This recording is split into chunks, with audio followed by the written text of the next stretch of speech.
Okay, welcome back, everyone. Great presentation for session three. And we have the presenters with us on a panel to do some question answers live.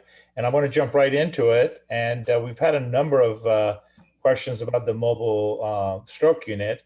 And I know Dr. Noor actually took some time and responded in detail to some of the questions in the Q&A section. So if you ask the question, definitely check the answered tab for some of those responses. I think Dr. Fox is not going to lead it the same thing.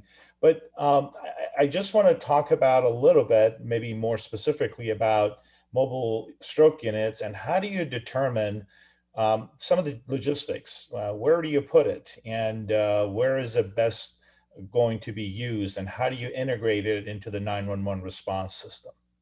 Thank you very much, and thank you for everyone's interesting questions. That's a terrific question. I think our goal, now that we know from over 2,500 patients combined between two trials, is that this clinically benefits patients.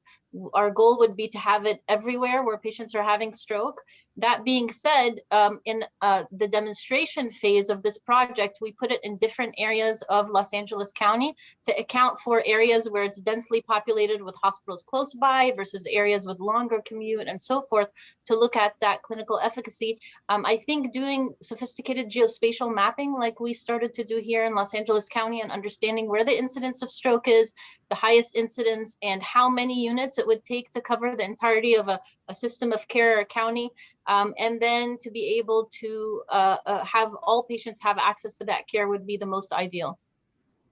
The integration, the integration with the current EMS system, that I think poses the greatest challenge, and it has to be local to someone's environment. So here in Los Angeles County, we have over 28 911 responding fire departments. So then how does an MSU integrate the signal of capturing the strokes? And I think the bigger question becomes, how are specialized mobile resources actually taken to the right patient at the right time? The reason being, not all that is dispatched by a call taker as stroke is really stroke, and not all that's dispatched as a headache or neuropathy is really not stroke. So we found that to be the case as well. We have to work on dispatching more accurately. So let me stay on this topic a little bit more, ask you to comment on your ideas about how this might help rural communities and what role a mobile stroke unit may play there, if any.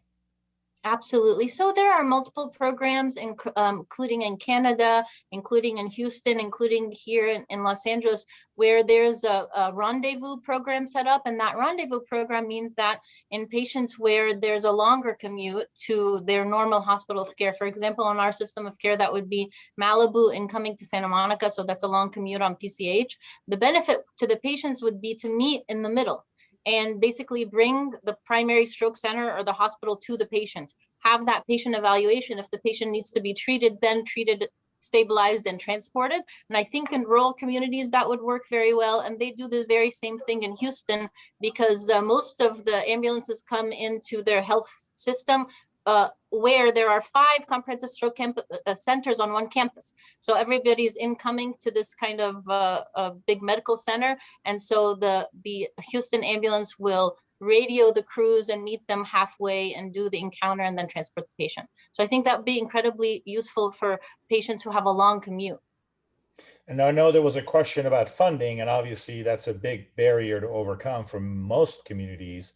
Right. What is the funding looking like? And I know you responded to that on the Q&A tab, but also what do you anticipate in terms of future and availability of funding for these types of units? So I think the highlight, because I put a little bit more detailed in the answers, that right now all mobile stroke units, both nationally and internationally, operate on special project funding or philanthropic funds.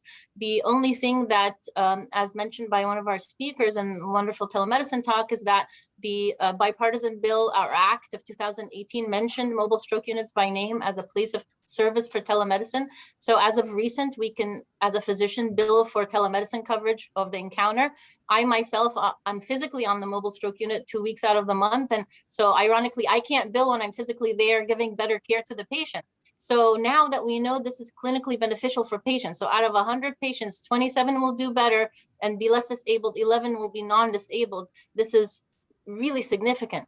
I think when the cost analysis data also comes in formally from both trials, then this will persuade Medicare and CMS to make changes to recognize mobile stroke units as places of service, because they're not just a critical care ambulance, they're not just an imaging facility, they're not just a treatment facility. So I think with that cost analysis data and having that comprehensive view of mobile stroke units as a new place of service, this will allow communities to have funding, perhaps from hospital systems, perhaps from county resources for the hardware, but these units should be able to run themselves, just like we get billed and paid for these medications and treatments in the hospital setting.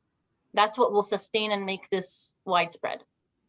Excellent, thank you. That's a great segue, actually, Dr. Sutherland, and the telemedicine component. And I know telemedicine concept in EMS goes far beyond just stroke care, and there are other applications that have been discussed and considered. But I'm just wondering, do you anticipate this proliferating to a point where at some point every ambulance will be connected via telemedicine? And especially in the context of these specialty type services, such as care of the stroke patients? Thanks for that question. Looking to the future, I think a lot of it's just going to depend on how robust our cellular and mobile broadband technology is going to be in different geographies to allow it to be so generalizable that every ambulance in any EMS network is able to do live stream telemedicine in transport, whether they're in rural, suburban, or an urban setting to a hospital.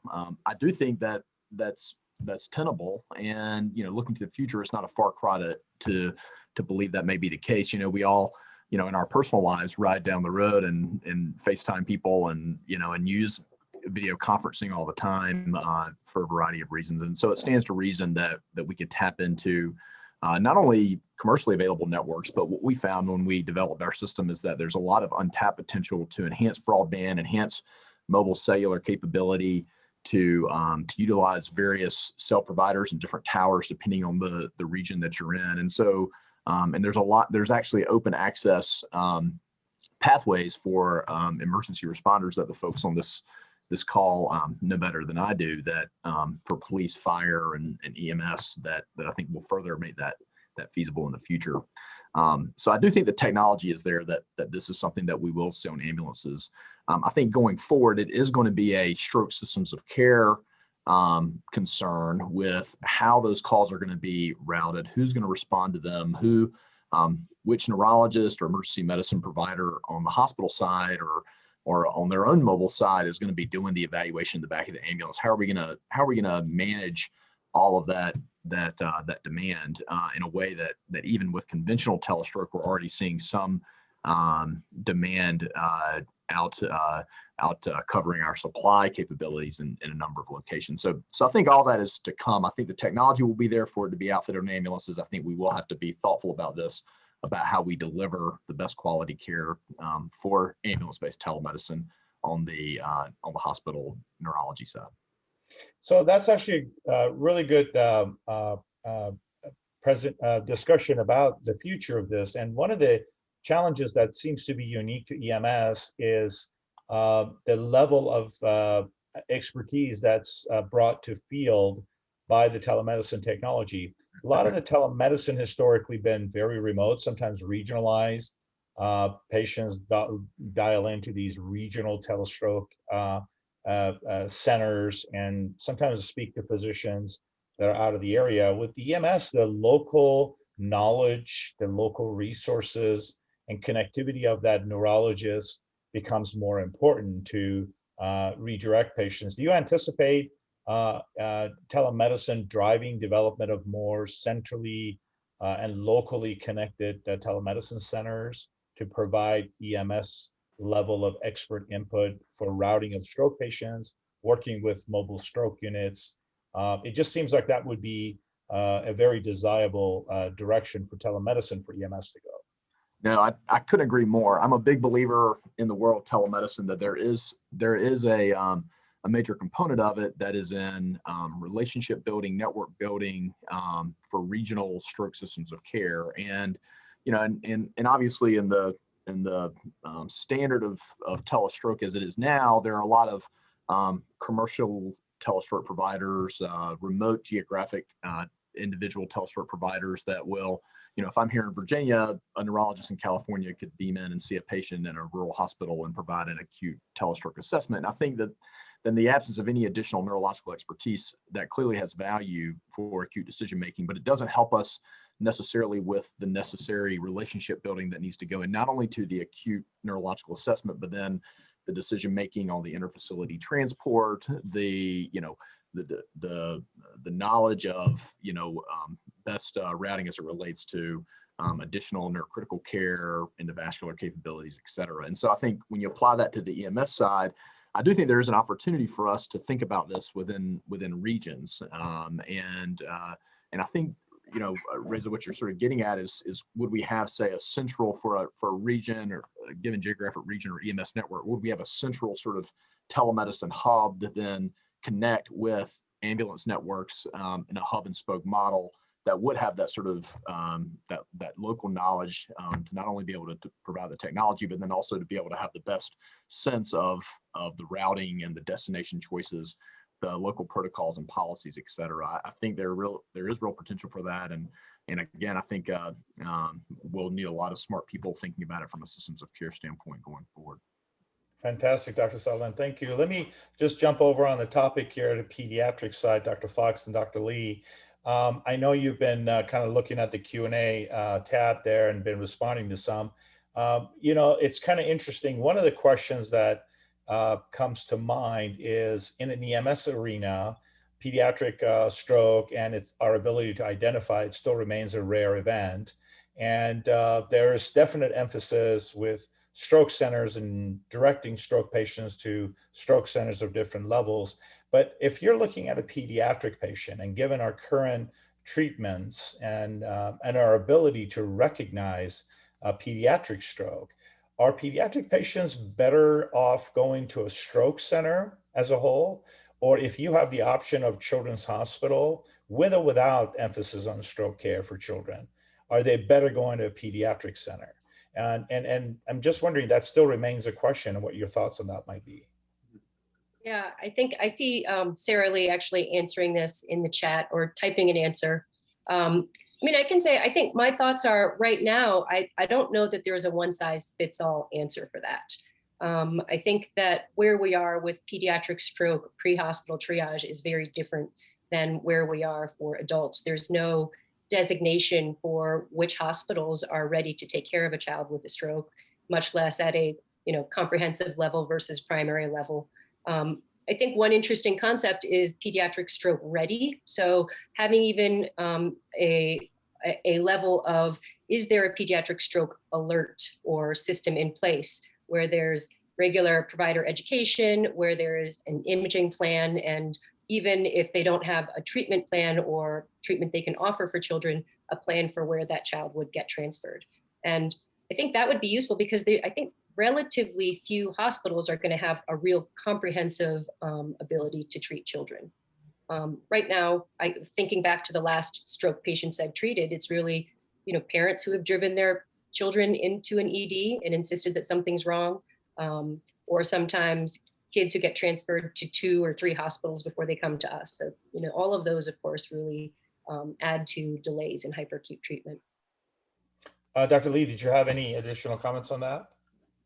No, I was just typing a very similar response. I think that really the goal is to ultimately, I know the Western States Task Force is working on this with the AHA to try to figure out, a system by which, any hospital who's not pediatric stroke specifically equipped at least knows who to reach out to get advice about a patient they might have in their ER. Telemedicine might be a compelling option as well in the future, to sort of guide and then sort of create a streamlined transfer pathway by which, the child should go to the closest ER most likely, and then that call can be made, advice can be given, and potentially transfer can be arranged in a way that's already established rather than trying to scramble and figure out, where does this patient need to go. So I think that's the hope and the goal. I don't think we're there yet, but I think that's especially with the advent of telemedicine and all the things that you're talking about in this session, I think it's definitely within reach.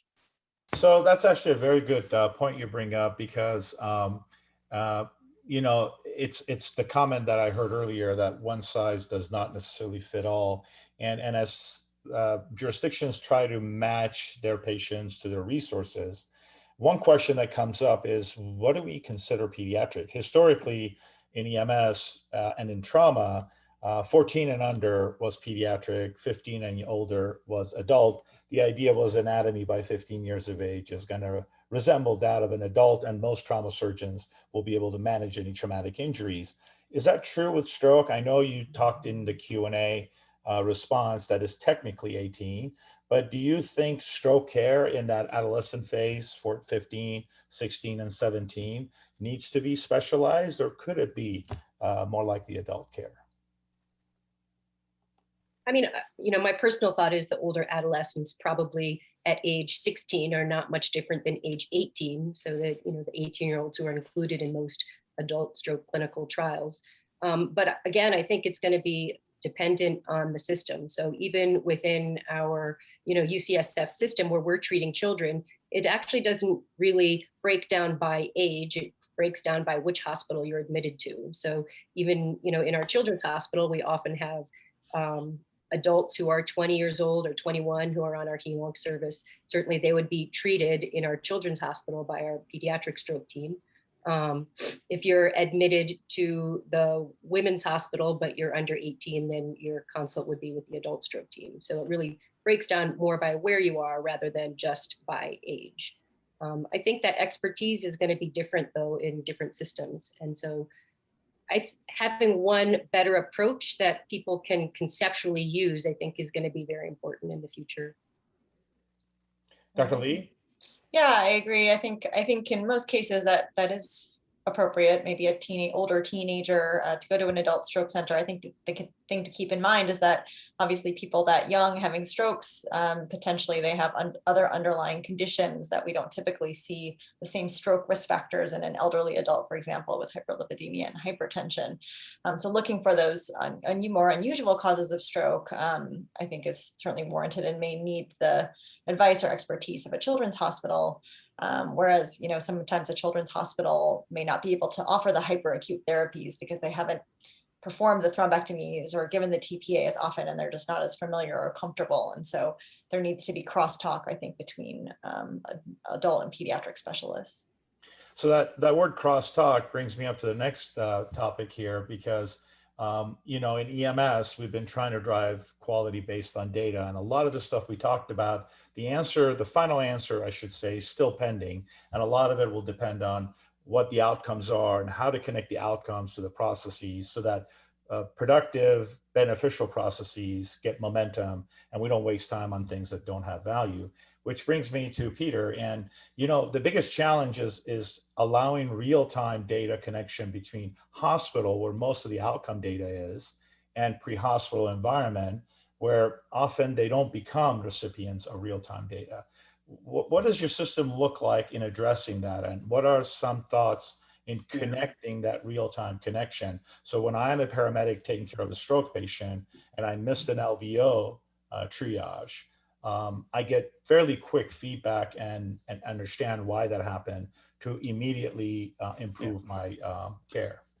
No, I think that's the big question. A lot of the discussion we've had in this session has been bringing technology to outside the hospital and really linking the hospital resources to the pre-hospital environment EMS. So I think that natural linkage with telemedicine and MSUs is going to link and give immediate feedback. But I think the vast majority of patients that EMS will bring into the healthcare system, in general, and there's lots of examples out there using certain vendor products that link the EMS record or the state record immediately to the hospital record based upon, the technology of linking those. So EMS medical directors or educators can really look immediate, or the medic can look immediately at the outcomes and what was done in the emergency department and get immediate feedback to the care. I don't think we're there yet. So, large administrative databases like Get With The Guidelines, that's beginning to prioritize, they have for many years, but how to conceptualize it and and operationalize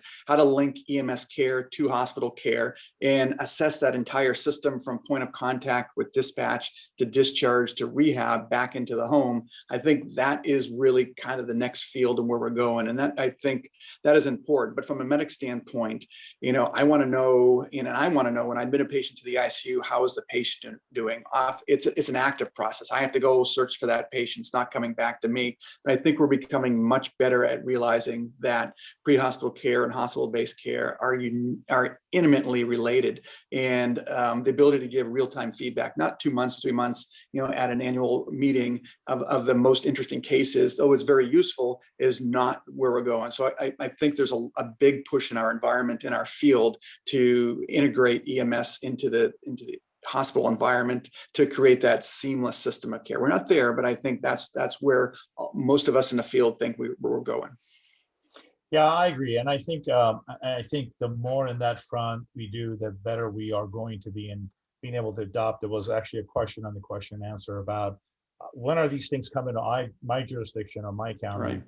Right. You can't just be random and start, implementing everything. Before you know it, you spend every dollar you got and no time to do anything valuable. So I think connecting the outcomes to where the action is in the field Exactly. by EMS is really the key thing. So I want to thank all the presenters today, again, at this session.